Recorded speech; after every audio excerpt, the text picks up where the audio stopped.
1 week after the 2024 NFL Draft, what are the positives and negatives we can say about the Jets draft class? I'll give you my thoughts today on Locked On Jets.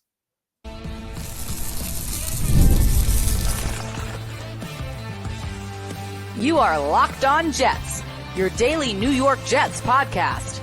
Part of the Locked On Podcast Network, your team every day. Welcome. This is the Locked On Jets podcast, part of the Locked On Podcast Network, your team every day. It's Friday, May 3rd, 2024, and I'm your host, John B. from GanggreenNation.com. Thanking you so much for making the show your first listen or first watch every day. Subscribe to the show for free on YouTube or wherever you get your podcasts so you'll get new episodes as soon as they're posted. If you enjoy the show and are listening on a podcast source, give it a 5-star review. If you're watching on YouTube and enjoy the show, give this episode a big thumbs up. It helps us out, helps other Jets fans find the podcast. Today's episode is brought to you by Monopoly Go. I have a competitive side, I'll admit it, and it's a big fan of Monopoly Go, the mobile hit twist on classic Monopoly. So join your friends and download Monopoly Go, now free on the App Store or Google Play. Well, the NFL Draft is now in our rearview mirror. Last weekend, the Jets selected 7 new players, and today I'm going to give you some early thoughts on some things that I've liked, some things I maybe not such a fan of. In fact, I'll give you 2 things that I like and 1 thing I didn't like about the Jets draft class. And the caveat is that we're only 1 week removed from the NFL draft, and it's going to take 2 to 3 years for us to really know how well the Jets did. So these are very, very preliminary thoughts, and most of these thoughts are really more about big picture thinking about like kind of the Jets process, their strategy, because more often than not, good process leads to good results, and your process shows like your window into the thought into the strategy behind building the team. So I'm going to start with the first thing that I really liked with what the Jets did. And there were these moments during the draft where Joe Douglas acted in a very, I guess I would say, un-Joe Douglas kind of way. And I guess in a way, it's me saying negative things about Douglas because I haven't been a big fan of Douglas's process on a lot of things when it comes to the NFL draft through the years. He came from 2 of the best run organizations in football, the Baltimore Ravens and the Philadelphia Eagles. Before Joe Douglas was named general manager of the New York Jets, he spent most of his career in Baltimore, then a brief 2-year stop in Chicago, and then he was with the Eagles for a couple of years. And he was a guy who was part of the front office, who helped build that 2017 team that won the championship in Philadelphia. And the Eagles have been, the Eagles had a bad finish to last season, but the Eagles have been one of the more forward-thinking organizations in football. And so have the Baltimore Ravens, the team Douglas came up with. And it's one of the things that's been frustrating to me is that Douglas really hasn't run the Jets like those 2 organizations. There are many ways where this has been true. And it's also been true in the NFL draft, where Douglas has not been a terribly disciplined guy once the draft starts. The good organizations in this league, they tend to let the board come to them.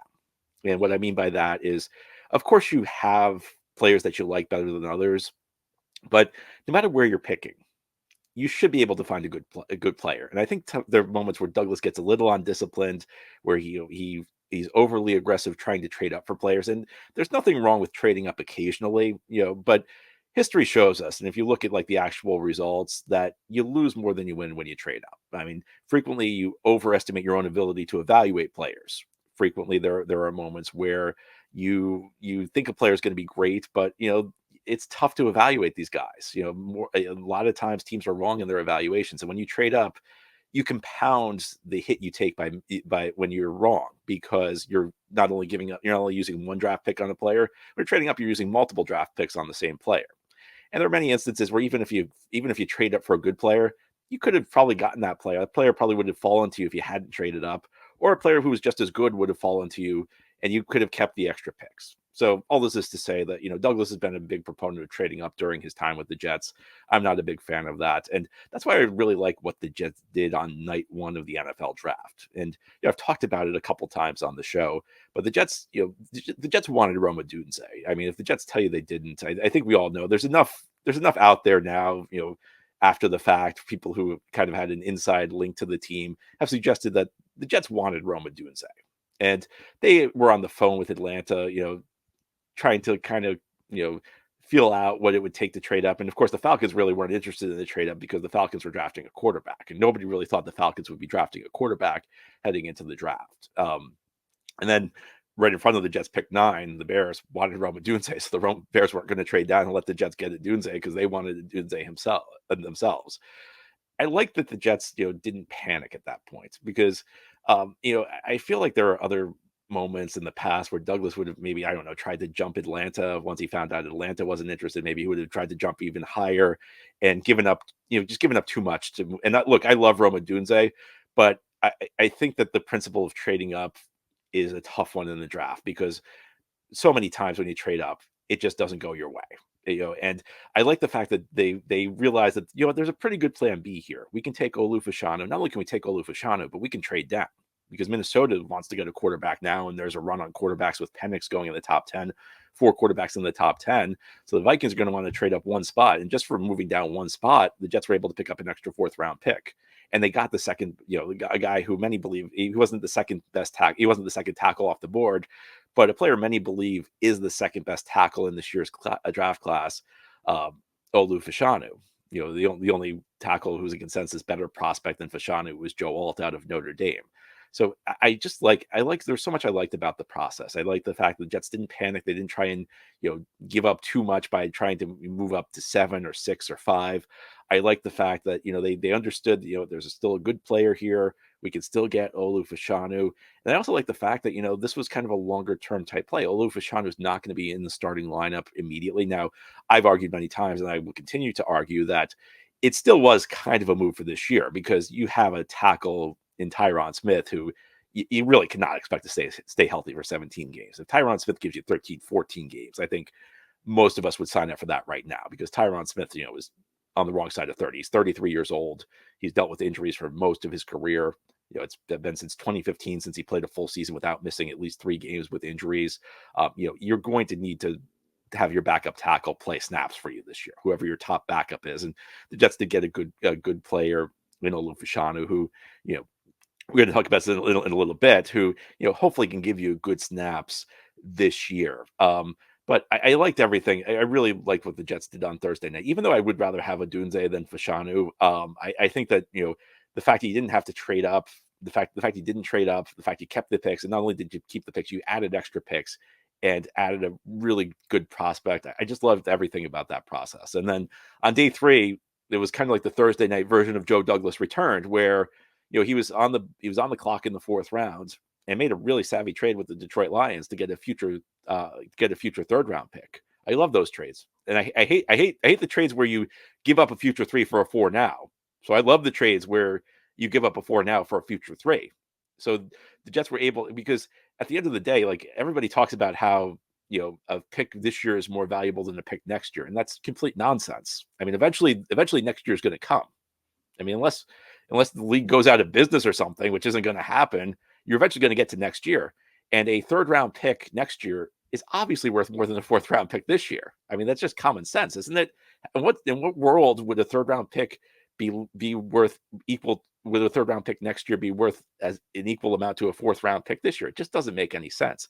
So the Jets, by waiting, maybe you have to wait a little bit longer. Maybe you have to have a little bit of patience. But the Jets, in showing patience, increase their odds of hitting on that pick because, they have to wait a year, but the odds are they're going to get a better player by waiting that year and getting a 3rd-round pick instead of drafting in the 4th round. So I really like the discipline the Jets showed. Is discipline they haven't shown a lot over the last couple of years, especially the last 2 years, but really in many ways throughout the Douglas tenure, they haven't shown this sort of discipline when they've been on the clock on draft day. And, maybe hopefully it's Joe Douglas turning over a new leaf, because this is the way the 2 things I just mentioned, that maneuvering with Fashanu, the trade down, and then the trade of the 4 this year for the 3 next year. Those are like the types of moves that like the smart organizations make. And one of these moves is not going to get you to the Super Bowl. If you make a lot of them over time, though, that's part of how a great team is built. Now, here on the Locked On Jets podcast, we'll continue to talk about things that I liked about the NFL draft. There's another thing that I really, really like. We don't necessarily need our guys the Jets drafted to contribute immediately. And we'll go into more detail on that continuing here on this Friday edition of Locked On Jets. Today's episode of Locked On Jets is brought to you by FanDuel. It's winner take all time in the NBA and NHL, and FanDuel is giving you a shot to bring home a big win of your own, because right now new customers get $150 in bonus bets with any winning $5 bet. That's $150 to bet on spreads, money lines, player props, and more. I mean, did you catch that Knicks game last night? Look, I'm not a Knicks fan, but it was a very exciting game, and I know Knicks fans are having a lot of fun this year. Knicks advanced to the second round. The Rangers are also still around the Stanley Cup playoffs. So 2 teams in New York in the final 8 of their respective leagues. And there's no better time to get in on the action on FanDuel because, again, new customers get $150 in bonus bets with any winning $5 bet. Visit FanDuel.com/lockedon and make every playoff shot count. Again, it's FanDuel.com/lockedon. FanDuel, America's #1 sportsbook. Thank you so much for making Locked On Jets your first listen or first watch every day. And a big shout out to you every day, as this is a daily podcast covering the New York Jets with new episodes each day through the week, Monday through Friday. Today, I'm giving you 2 things I like about the Jets draft class and one thing I maybe wasn't such a big fan of. And of course, the caveat exists that this is a very, very preliminary assessment. Over the next 2 to 3 years, I likely will change my mind on some of the things I'm saying. But I'm just giving you what I think right now. And I'm really focused on the big picture things because we need time to see how these prospects are going to pan out. So I've talked in the first segment, I talked about just some of the discipline the Jets showed at various points during the NFL draft. Here's another thing I really like about the Jets draft is that there's not a lot of pressure on the guys they brought in. And this is one of the things I really disagreed with people leading up to the draft. People kept saying, and this was one of the big arguments for drafting Brock Bowers. People wanted a day 1 starter. People wanted somebody who immediately was going to step in and start all 17 games. And look, there are moments where a rookie steps in and plays great right off the bat. It's been known to happen. It happened with the Jets 2 years ago where they had 3 rookies who immediately were high-end players at their position, and the fourth in Jermaine Johnson, who carved out a valuable rotational role on the defensive side of the ball. But you don't want to have to depend on rookies. I always think you want to be in a situation where if a rookie contributes for you, it's a great benefit for your team. But you don't want a situation where your team is sunk if a rookie can't step right in and contribute in a big way. And we talked a little bit about Olu Fashanu. Olu Fashanu is the guy, and if you have to depend on somebody, you want it to be the first round pick. The Jets will depend on Olu Fashanu to an extent this year, but the hope is that he doesn't play that much. The hope is that he doesn't play at all. Now, he's probably going to objectively.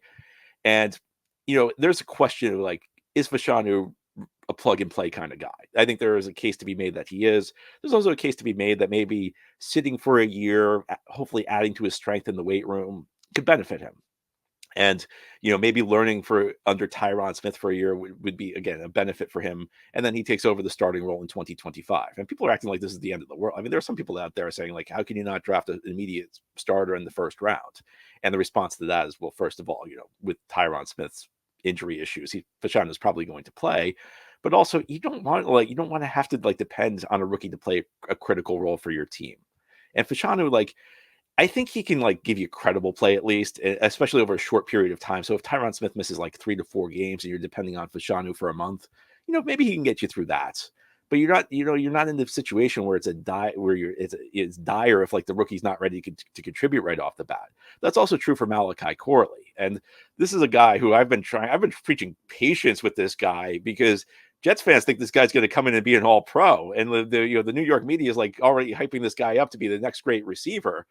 And the reason I don't like that is that I feel when you put expectations on this on a kid who's just entered the league, it's it's a disappointment if he doesn't come in and if he's not like Jamar Chase, people will act like he's a disappointment because these are the expectations that are being put on him. It's like he's got to be Deebo Samuel or he's a disappointment. No, that's not the way it is for Malachi Corley. Malachi Corley, the Jets are not depending on him, and this is the thing is in the past when the Jets roster was really bad. This would be the type of guy who would have to come in. He'd have to take a starting role. He'd have to be a big part of the offense right off the bat before he's ready. And then if he didn't produce, everybody would get on him. This year, the Jets, on paper have a pretty solid 1-2 punch at the receiver position in Garrett Wilson and Mike Williams. And, there are some questions about how quickly Williams is going to return from the torn ACL that, ended his season prematurely last year. But on paper, this is a good 1-2 punch. And Corley's going to have a chance to contribute. Look, they will find snaps for Corley. I think right off the bat, he's going to take the Xavier Gipson manufactured touches in space. And that seems like something he'd be really good at. And, they may find some other ways to get him involved on the offensive side of the ball. Look, I would love to see him line up in the backfield and take some handoffs, when Breece Hall needs a rest, because this is a guy who's very dynamic with the ball in his hands. And beyond that, this is a guy who actually was a running back who he used to play running back, and then Western Kentucky converted him to receiver, and he caught a bunch of screens and was dangerous with the ball in space. So, use his skill set use his skill set wisely. I mean, if he's good running with the football in his hands, get him the ball in his hands. There are going to be a lot of touches that need to go to a back who's not Breece Hall when Breece needs a rest. So get him involved that way. But they're not going to depend on him to be a featured part of this offense. Now, if Corley steps in and the route running, he just shows like he is really, really good at if he steps in and right off the bat he shows that he's a quick learner running the more complex route tree he's going to have to run, then that's a great thing for the Jets. But he's got time to develop. And if all he can do year one is take some manufactured touches, take some screens, take some jet sweeps, maybe line him up in the backfield a couple times, give him some handoffs that way. That's still something that could help the Jets if he does it well. And if he's able to step in and do a little bit more, well, hey, that's great. But you're not in a position anymore where you're leaning so much on rookies. And that, to me, that's a positive thing, because in an ideal world, you don't want rookies to have to do a whole lot. You want it to be a situation where it's a nice surprise if they're able to contribute, but it's not the type of thing that will sink your offense if like your third round rookie receiver can't step in and dominate, because third round players usually don't step right into the lineup and play great. Usually there is a learning curve. If you look, everybody always assumes that like the third round picks an immediate starter, and it's not that frequent. It happens. It does happen occasionally. I mean, there are third round picks each year who step into the lineup and play at a high level, but they're the minority. Usually the guys who are ready to step into the lineup day one, they're drafted in the first and second round. And that's the reason they're drafted in the first and second round, because they're the most pro-ready prospects. They're ready to hit the ground running. Third round guys are usually guys with talents, but guys who some aspect of their game needs a little bit of work. And that's the case with Corley. I think even Corley's biggest fan would admit that this route running is very, very much a work in progress, in part because, most of his catches in college were screens. So he didn't even really, it's not so much he had a limited route tree, it's that he didn't really run a route tree. Now, the question is, how quickly can you learn? Just because you didn't do something in college doesn't mean you're incapable of doing it. But I think anybody will admit that there's at least going to be probably some learning curve for Corley. For Corley, I'm sorry, not Jeremy Curley, Malachi Corley. Slip of the tongue, another Jets slot receiver. But you hope that he takes to route running from the slot very quickly, and if he does, perhaps he could be a dynamic threat. But the Jets don't need him to, because you've got plenty of targets going to Garrett Wilson. You've got plenty of targets that'll go to Mike Williams. You'll have some targets that'll go to Tyler Conklin. They'll still get the running backs involved. Breece Hall will have his share of touches, and you may not like it, but Allen Lazard's going to be part of this offense. Allen Lazard's going to be, he's going to get his share of targets. Now, it won't be as many as last year. They're not going into the season. Lazard's more of a role player this year, which is a better fit for him. Bad contract for a role player, but a better fit, a better role for Lazard this year. I think, it wouldn't shock me if Lazard was at least a functional player this year, because, in Green Bay, for the most part, he was like a third or fourth caliber of like a third or fourth option. I wouldn't be surprised if he got back to that point this year. So, the Jets are good if everybody stays healthy. They don't necessarily need Corley to contribute right off the bat, but of course, a great player. If he shows he's a great player, you earn playing time, and you can figure out ways to get him involved. So I think it's a good spot for the Jets that neither of these guys there's not necessarily a ton hanging on either of these guys. More for Fashanu, which is natural because he's a first round pick, but Corley can step in and kind of do things he does well, and if he can do more, then that's great. Of course, no draft is perfect, and we will find the Jets 2024 draft class is not perfect. It's a virtual guarantee all 7 of the guys they picked will not work out. It's not, we can't say yet which of the 7 guys will not work out. But here on the Locked On Jets podcast, I'll give you one thing I was not a big fan of about the Jets draft strategy. It's not so much about any player, it's more about big picture stuff. Go into more detail on that continuing here on this Friday edition of Locked On Jets. Today's episode of Locked On Jets is brought to you by Monopoly Go. All right, game off. We got to pause here to talk about Monopoly Go. And I know what you're saying. Flag on the play. You already talked about that. But there's just so much good stuff in this game. In Monopoly Go, you can team up with friends for timed tournaments where you work together to build up each other's boards. The more you win together, the more awesome prizes you unlock. And there's so much to get. Unique stickers you can trade with a friend to complete albums for big prizes, cool playing pieces to travel the boards with, hilarious emojis for taunting friends when you smash their buildings or heist their vaults. Plus, Monopoly Go feels new and exciting every day with constantly changing tournaments and challenges. A ton include their own unique mini games like digging for treasure. And there's always new timed events that help you win big, like massive multipliers for everything you win or rent frenzies. There's always something fun to discover in Monopoly Go, so get off the bench and go download it now for free on Google Play or the App Store. Game on. This is the Locked On Jets podcast here on this Friday. We're talking about the Jets 2024 NFL draft. Jets drafted 7 players last weekend. We've now had a week to kind of let some thoughts marinate, and I'm giving you some big picture things that I liked, and I'm going to give you one thing now that I didn't like, because you got to be fair about these things. No draft class is ever perfect. Even that 2022 draft class for the Jets, it's not like the Jets hit on every single player they drafted 2 years ago, and that's one of the best drafts in franchise history. It's one of the best drafts any team's had this decade. And as I was thinking through what the Jets did in the NFL draft, there was one thing that I didn't love. And I think it's actually going to be a pretty popular sentiment. It kind of goes back to what I think was the least popular aspect of the Jets draft class, and that was drafting the 2 running backs on day 3. And it's nothing against Braylon Allen or Isaiah Davis, because either of them could end up being a good player. But thinking this through, and it's not even so much that they drafted the running backs; it's thinking through what this draft class was. And this draft class was viewed as a class with a lot of high end talents and a lot of talent at the wide receiver position.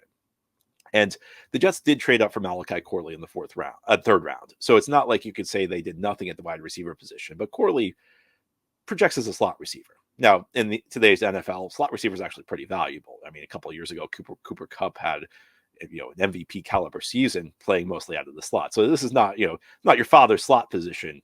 But I don't love that the draft was this deep at the receiver position, and the Jets did not at least draft a developmental guy who could project as an outside receiver. I think in general, if you look at what the Jets did, especially on day 3, you can't say they ignored the premium positions, because they drafted a developmental quarterback in Jordan Travis. They drafted Stiggers, who could be a corner. But when you're short on draft picks, and the Jets were short on picks in this draft, the second round pick went to Green Bay for Aaron Rodgers, and the second round picks were really the meat and potatoes of the draft. It's a round you really hate to lack a pick. When you lack a second round pick, I feel like you have to kind of roll the dice on some high upside plays, and running back's one of the lowest value positions in the league. And you look at this. I just mentioned they didn't draft anybody who projects as an outside receiver. Now they didn't ignore the receiver position entirely, so I'm not suggesting that they did. They also used their second highest pick on the wide receiver, so it's not like you can say they neglected it. But I would have liked to have seen, especially in a class this deep at the receiver position, maybe a roll of the dice on a developmental guy who could potentially be an outside receiver. And on the same note, I just like the idea of drafting an offensive lineman maybe early day 3 every year. The Jets have done that the last couple of years with Carter Warren and Max Mitchell. And, Mitchell doesn't seem like he's going to work out. We'll see how good Warren is. But, one of the things about offensive lines in the NFL is that you have to invest early picks in them. I mean, it's just a must, I think. I think it's tough to build a great offensive line without investing early picks. And, Joe Douglas, he may not have gotten the picks right all the time, but one thing I will say for Joe Douglas, one of the better process things what Joe Douglas does is Joe Douglas does invest early picks in the offensive line. The hit rate is very up and down, but he does invest in the offensive line. And he, even the middle rounds, he's done that in the past. Again, he's drafted offensive linemen. You could even go back to Cameron Clark back in 2020. But this year, the Jets did not draft an offensive lineman after the first round. And when you think about the great offensive lines that are built in the league, yes, look, you have to invest early picks. But I feel like to build a good offensive line, maybe like the 4th or 5th best guy, you have to hit on some mid-round guy, some developmental guy. You have to find some guy, some under the uncovered gem, some gem who's under the radar. You just have to find some guy you're able to develop. And I didn't like that the Jets, not that they refused. I didn't like that they didn't take a shot to try and find some sort of developmental offensive lineman this year. And I think that's the issue I have with drafting the 2 running backs. People complain they drafted 2 players at the same position. Look, it's day 3 of the draft. Odds are you're not going to bat 1,000. Heck, on day 3 of the draft, if you find one player who's worth anything, you probably had a pretty good third day. And if you end up hitting on your first 2 days and you find one guy on day 3, you probably had a pretty good draft class. So, I think drafting 2 players at the same position builds in some margin for error. I just don't love that position was running back, because as we know, running back is probably one of the lowest, if not one of the lowest value positions on the field. I think we've seen, unless you have an exceptional talent like Breece Hall, a lot of running backs in this league are interchangeable. It's hard to find a Breece Hall. It's not so hard to find a guy who's just decent, who can hit the holes that are blocked for him. Now, look, I guess what it comes down to is that one of these 2 guys, Allen or Davis, they're probably not both going to be wildly successful backs. I can see either of them, ending up having a successful career. I think there's a case to be made for either of them, but the percentages tell us both these guys are not going to be starting caliber backs. And I think that, in another position, if the Jets had double dipped, it would have been okay. But the running back position, that's a spot where you really shouldn't need to double dip on day 3 of the draft. So to the extent I have an issue with what the Jets did, I think this is kind of a popular sentiment, but I think to explain why it is, it's just like it's such a low value position, and there are other spots the Jets probably could have taken higher upside plays. And look, again, I'm rooting for these running backs. And I think this, look, we certainly hope this is going to go down as a successful draft class. And I'm not trying to be overly critical because, as I mentioned, there were things that I liked about the process the Jets utilized this year, but that would be one thing, I maybe wasn't such a big fan of. Anyway, I'd love to hear what you have to say, but that's all for today's episode. This has been the Locked On Jets podcast, part of the Locked On Podcast Network. Your team every day is our motto. As always, if you enjoy the show, hit the subscribe button where you're watching or listening so that you'll never miss an episode. If you enjoy the show and are listening on a podcast source, give it a 5-star review. And if you're watching on YouTube and enjoy the show, give this episode a big thumbs up. It helps us out, helps other Jets fans find the podcast. Enjoy your weekend, everybody. We'll be back on Monday to talk more Jets.